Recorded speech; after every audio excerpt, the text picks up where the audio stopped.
Hi, this is Claire, and today I'm going to talk about the related issues about my 21st century classroom. And the first issue is about the teachers, how to balance their own cultural beliefs, which do not affect their instructions in order to bring the effective inclusion for students.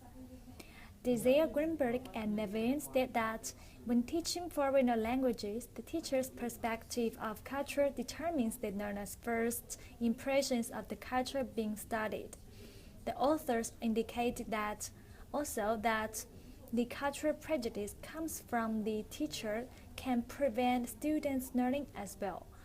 Tuner Christian Meyer also indicated that teachers' beliefs have the significant implications on their instructional behaviors, which influence what students' learning as well. So, the high-quality inclusion requires students are able to adjust their teaching beliefs to meet students' needs.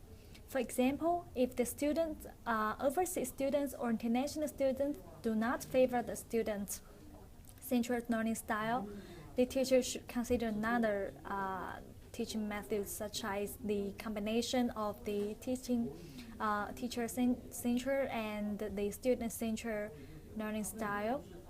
This is about high-quality inclusion impacts on teachers' beliefs and teaching strategies as well. And the second issue is about the teachers how to put the effective inclusion into daily practice. Abtech and Knight state that teachers lacks of understanding of specific background of students, which can lead students have no engagement into the classroom. For example, when teacher is not aware of the situation of the various overseas students in the classroom, their oral English is likely to inhibit the students' learning.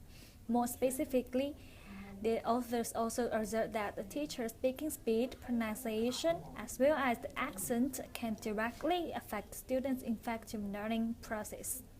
Similarly, Turner, Christian, and Meyer demonstrate that the teaching methods are easy to limit because the lack of understanding students' personal information and their learning process, which results in teachers rely on several methods to evaluate students and teaching effectiveness, such as monitoring the behavior of students, whether students reach tasks, activity level, or just rely on similar types of common sense beliefs.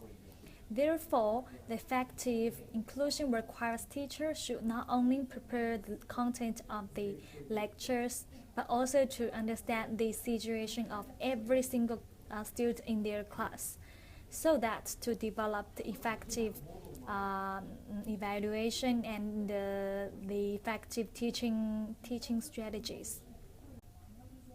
And the last issue is about the students' cultural diversity.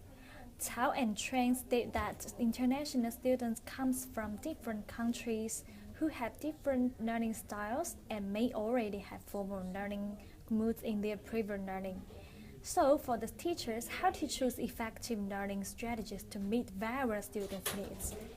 The data indicates that the issue that we face when we're working with international students is that confronting the various ways in which the logic of students' own culture and language influences the structure and style of their written work.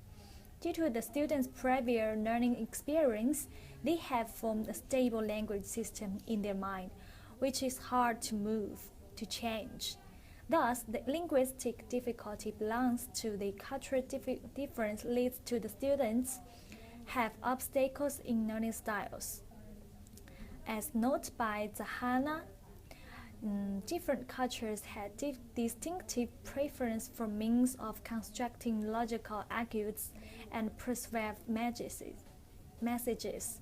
Indeed, not all languages follow their linear structure of English. Moreover, Lee states that some languages follow a circular structure, some adopt a culture-specific rhetoric style, while others allow and even encourage repetition. And this is all about the cultural diversity brings influence in students' academic achievement.